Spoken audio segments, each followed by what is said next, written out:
2021లో KCR sir Telangana జెండా పట్టినప్పుడు అందరం కూడా ఏకమైనాం, తెలంగాణ రావాలని కోరుకున్నాం. ఇప్పుడున్న పిల్లలకేమో అప్పుడు చిన్న పిల్లలు, మనం జెండా పట్టినప్పుడు వాళ్ళు మన ఎమ్మడుక చక్కచ్చింది అక్కచ్చింది అన్నచ్చింది అని కూడా వద్దురు. ఇప్పుడు వాళ్ళు కూడా యువత, వాళ్ళకు కూడా అర్థమై ఉంటుంది. తెలంగాణ రాష్ట్రం కోసం 14 సంవత్సరాలు పోరాటం చేసినప్పుడు కూడా మక్తబూపత్పూర్ మొట్టమొదటి స్థానంలో ఉంది, పోరాటంలో ఉంది.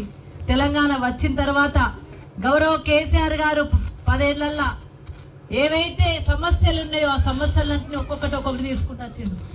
మనం యాద్ చేసుకోవాలి, మన గుండె నిండా యాద్ చేసుకోవాల్సింది కరెంటు. ఎంత కోసుండేనే 3 గంటలు ఒకసారి 4 గంటలు ఒకసారి ఇస్తే మోటార్లు కాలిపోయి ట్రాన్స్ఫార్మర్లు కాలిపోయి ట్రాక్టర్లు వేసుకొని పోయి ఆడ 3 రోజులు ఉండి ఈడ 3 రోజులు ఉండి వచ్చేసరికి పంట ఎండిపోయిందా లేదా? మరి కేసీఆర్ వచ్చినాక ఒక్క రెప్పపాటు కూడా పోకుండా కరెంట్ వచ్చిందా రాలేదా? 24 గంటల కరెంట్ ఇచ్చింది ఎవరు? బాయిల కాడ 24 గంటలు ఉచితంగా కరెంట్ ఇచ్చింది కేసీఆర్ సార్. మళ్ళీ మన కరెంటు కష్టాలు మొదలైనయా? మళ్ళీ అడప ఓడిపాలన ఏం చెయ్యాలి ఎట్లా చెయ్యాలని తెలుస్తలేదు.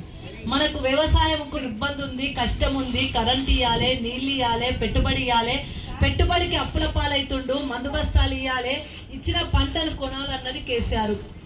చేసిందా లేదా?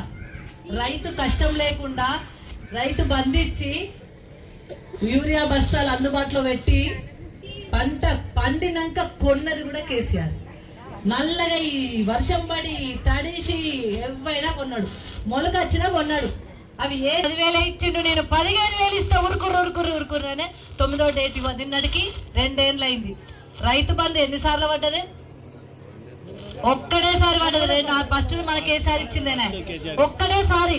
Local to global news at your fingertips. మీ చేతిలో ఒక ఆయుధం. Download Raw TV app. Media legend Ravi Prakash is back.